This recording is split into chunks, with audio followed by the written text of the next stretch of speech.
Hello, I'd like to introduce The Velveteen Rabbit. This is one of the favorite books of mine as a child, and I really wanted to make sure that other people were exposed to it. It is by Marjery Williams. The Velveteen Rabbit. The Velveteen Rabbit, or How Toys Became Real.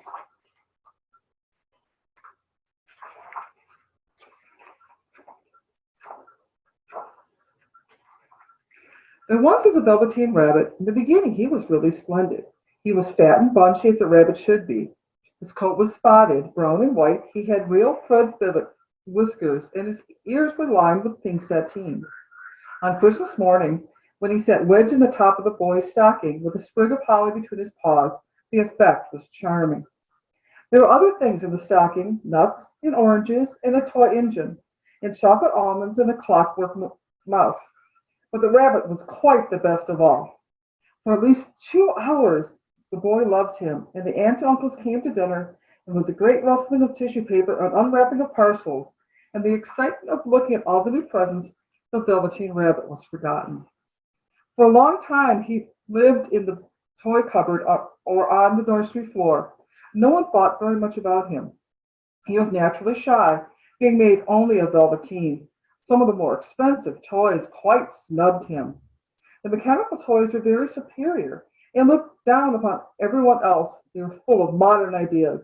They pretended they were real. The model boat, who had lived through 2 seasons and lost most of his paint, caught the tone from them and never missed an opportunity of referring to his rigging in technical terms. The rabbit couldn't claim to be a model of anything, for he didn't know that real rabbits existed.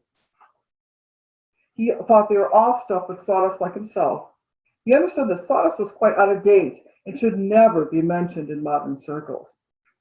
Even Timothy, the wooden lion, was made by disabled soldiers, should have had broader views, put on airs, and pretended he was connected with the government.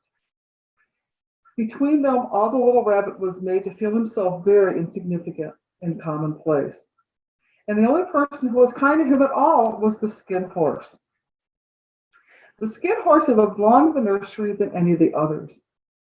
He was so old that his brown coat was bald in patches and showed the seams underneath, and most of the hairs in his tail had been pulled out due to string bead necklaces. He was wise, for he had seen a long succession of mechanical toys arrive to boast and swagger, and by break their main strings and pass away. He knew that they were only toys that could never turn into anything else. For nursery magic is very strange and wonderful, and only those playthings that are old and wise and experienced, like the skin horse, understand about it all. "What is real?" asked the rabbit one day as they were lying side by side in the nursery fender before Nana came to tidy the room. "Does it mean having things that buzz inside of you and a stick out handle?" "Real isn't how you're made," said the skin horse. "It's a thing that happens to you. When a child loves you for a long, long time, not just to play with, but really loves you, you become real." "Does it hurt?" asked the rabbit. "Sometimes," said the skin horse, for he was always truthful. "When you are real, you don't mind being hurt." "Does it happen all at once, like being wound up?" he asked, "or bit by bit?" "It doesn't happen all at once," said the skin horse. "You become. It takes a long time. That's why it doesn't often happen to people who break easily or have sharp edges or have to be carefully kept. Generally, by the time you are real, most of your hair has been rubbed off, your eyes drop out, and you get loose in the joints and very shabby. But these things don't matter at all. Because you are real, you can't be ugly, except to people who don't understand." "I suppose you are real," said the rabbit. Then he wished he hadn't said it, for he thought the skin horse might be sensitive. But the skin horse only smiled. "The boy's uncle made me real," he said. "It was a great many years ago. But once you are real, you cannot become unreal again. It lasts for always." The rabbit sighed. He thought it'd be a long time before this magic called real happened to him. He longed to become real, to know what it felt like. Yet the idea of growing shabby and losing his eyes and whiskers was rather sad. He wished he'd become it without these uncomfortable things happening to him. There was a person named Nana who ruled the nursery. Sometimes she took no notice of the playthings lying around, and sometimes, for no reason whatsoever, she went swooping about like a great wind and hustled them away in cupboards. She called this tidying up, and the playthings all hated it, especially the tin ones. The rabbit didn't mind so much, for wherever he was thrown, he came down soft. One evening, when the boy was going to bed, he couldn't find the china doll that always slept with him. Nana was in a hurry. It was too much trouble for her to hunt china dogs at bedtime. So she looked about her and seeing the toy cupboard door opened, made a swoop. Here, take your old bunny. He'll do to sleep with you. And she dragged the rabbit out by the ear and put him in the boy's arms. That night, and for many nights after, the Velveteen Rabbit slept in the boy's bed. At first he found it kind of uncomfortable, for the boy hugged him very tight, and sometimes he rolled over on him, and sometimes he pushed him so far under the pillow the rabbit could scarcely breathe. And then he missed too those long moonlit nights in the nursery when all the house was silent, and his talks with the skin horse. But very soon he grew to like it, for the boy used to talk to him and make tunnels for him under the blank bed covers, which were like the burrows the real rabbits lived in. And they had splendid games together. And in whispers when Nana had gone to her supper and left the night light burning on the mantelpiece. And when the boy dropped off to sleep, the rabbit would snuggle close on the little warm chin and dream, with the boy's hands clasped close around him all night long. And so time went on, and the little rabbit was very happy. So happy they never noticed how his beautiful velveteen fur was getting shabbier and shabbier, his tail coming unsewn, and all the pink rubbed off his nose where the little boy had kissed him. Spring came, and they had long days in the garden, for whenever the boy went, the rabbit went too. They had rides in the wheelbarrow and picnics on the grass, and lovely fairy huts built for him under the raspberry canes behind the flower border. And once, when the boy was called away suddenly to tea, the rabbit was left on the lawn till long after dusk, and Nana had to come out and look for him with a candle, because the boy couldn't go to sleep unless he was there. He was wet through with the dew, and quite earthy from diving in the burrows the boy made for him in the flower bed. And Nana grumbled as she rubbed off the corner of her apron. You must have your old bunny, she said. Fancy all that fuss for a toy. The boy sat up in bed and stretched out his arms. Give me my bunny. You mustn't say that. He isn't a toy. He's real. When the little rabbit heard he was happy, he knew the skin horse had what the skin horse had said was true at last. The nursery magic had happened to him, and he was a toy no longer. He was real. The boy himself had said it. That night he was almost too happy to sleep, and so much love stirred in his little sawdust heart that it almost burst. And into his boot-button eyes that had long ago lost their polish came a look of wisdom and beauty. So that even Nana noticed it the next morning when she picked him up and said, I declare that old Bunny hasn't got quite a knowing expression. That was a wonderful summer. Near the house where they lived was a wood, and the long June evenings the boy liked to go there after tea to play. He took the Velveteen Rabbit with him, or play at the figures among the trees. He always made the rabbit a little nest somewhere among the bracken, where he could be quite cozy. But he was a kind-hearted little boy, and he liked the bunny to be comfortable. One evening, while the rabbit was lying there watching the ants that ran to and fro between his velvet paws in the grass, he saw two strange beings creep out of the bracken near him. They were rabbits, like himself, but quite furry and brand new.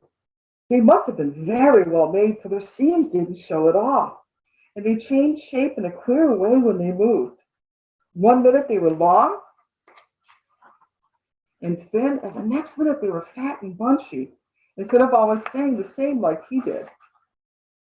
Their feet patted softly on the ground, and they crept quite close to him, twitching their noses, while the rabbit stared hard to see which side the clockwork stuck out of, for he knew people who jump generally have something to wind them up.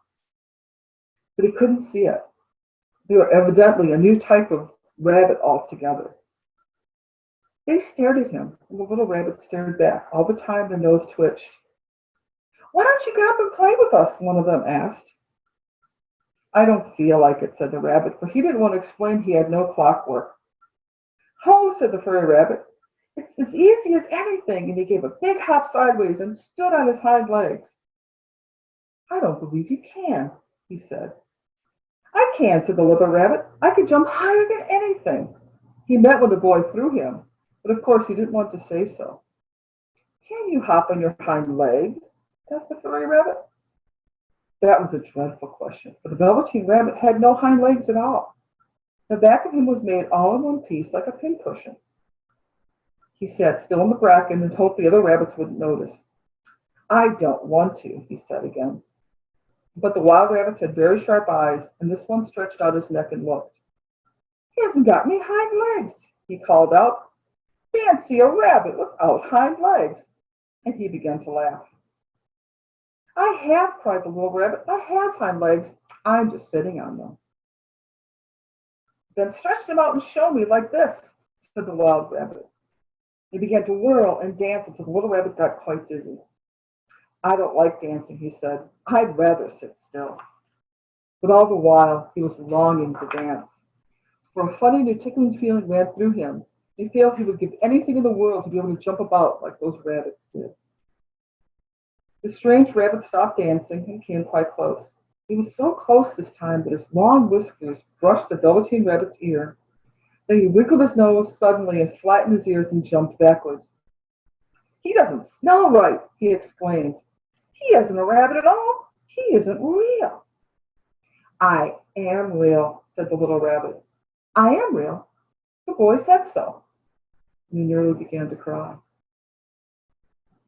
Just then there was a sound of footsteps, and the boy ran past them. With a stamp of feet and a flash of white tails, the two strange rabbits disappeared.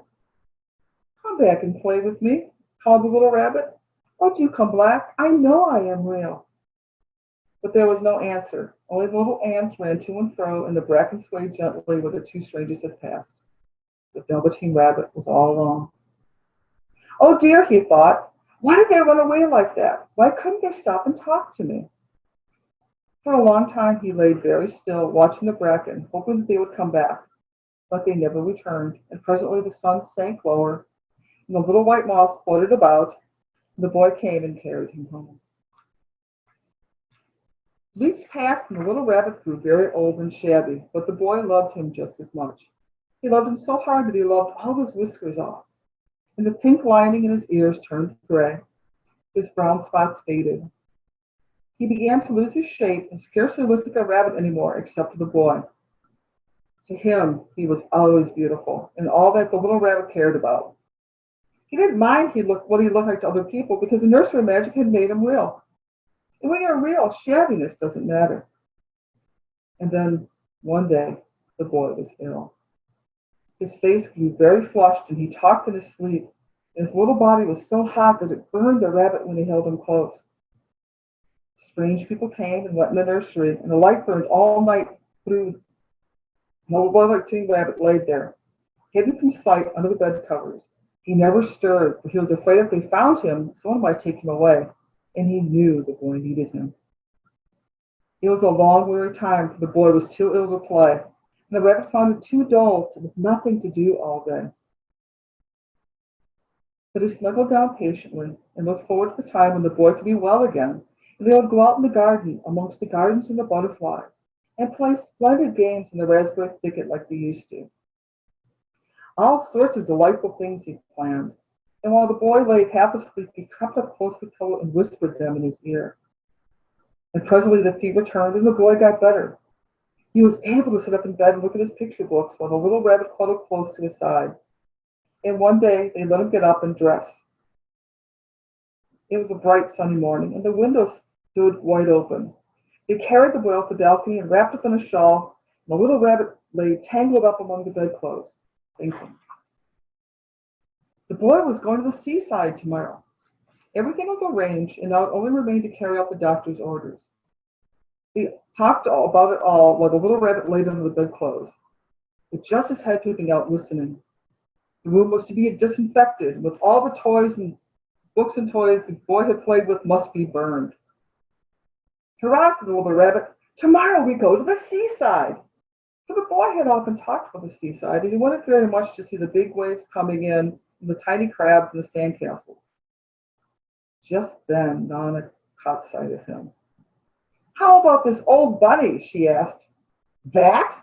said the doctor. "Why, it's a mass of scarlet fever germs. Burn it at once."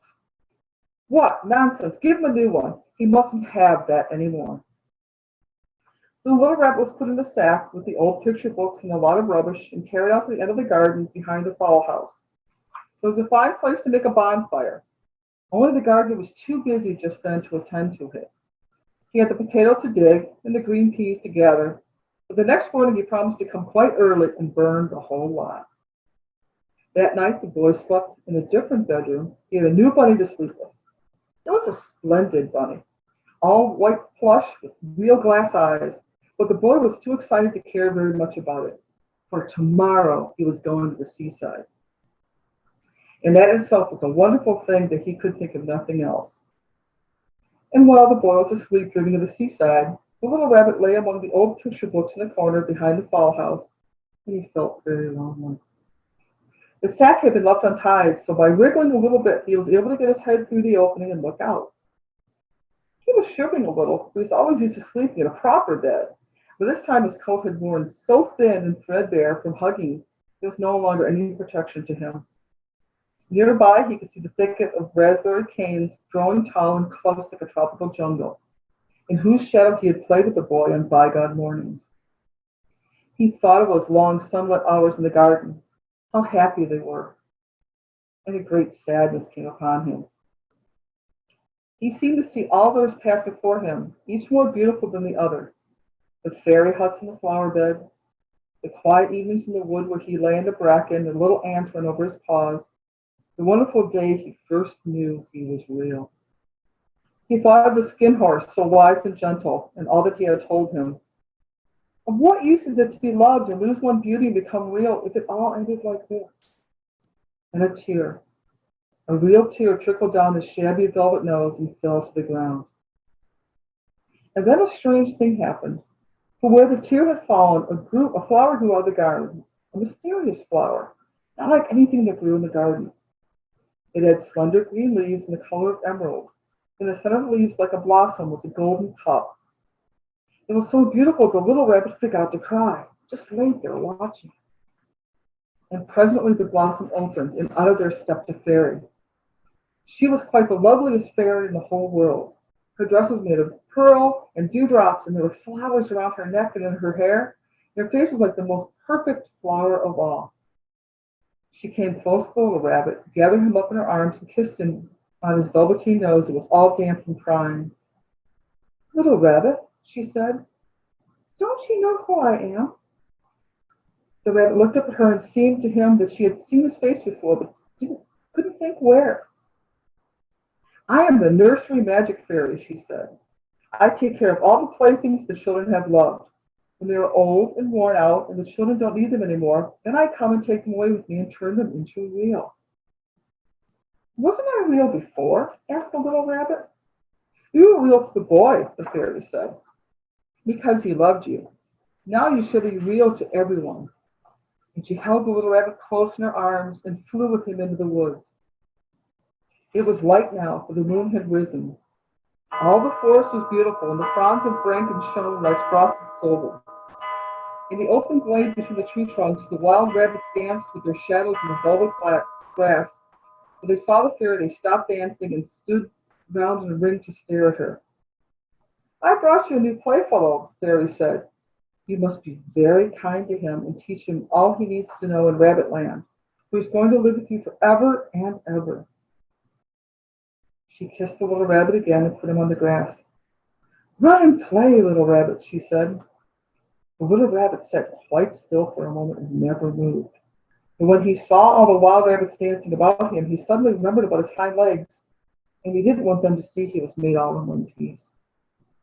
He didn't know when the fairy had kissed him the last time she had changed him altogether. He might have sat there for a long time, too shy to move, and just then something had tickled his nose, and before he thought about it, he lifted his hind toe to scratch it. And he found he actually had hind legs. Instead of dingy velveteen, he had brown fur, soft and shiny. His ears twitched by themselves, and his whiskers were so long they brushed the grass. He gave one leap, and the joy of using those hind legs was so great that he went springing about the turf on them, jumping sideways and whirling round as the others did. He grew so excited at last he didn't stop to look at the fairy had gone. He was a real rabbit at last, at home with the other rabbits. Autumn passed in winter, and in the spring, when the days grew warm and sunny, the boy went out to play in the wood behind the house. While he was playing, two rabbits crept from the bracken and peeped at him. One of them was brown all over, but the other had strange markings under his fur, as though long ago he had been spotted, and the spots still showed through. About his soft nose and round black eyes were something familiar, so the boy thought to himself, "Wow, he looks just like my bunny that I had lost when I had scarlet fever." But he never knew that it really was his own bunny. He came back to look at the boy who had first helped him be real. The end.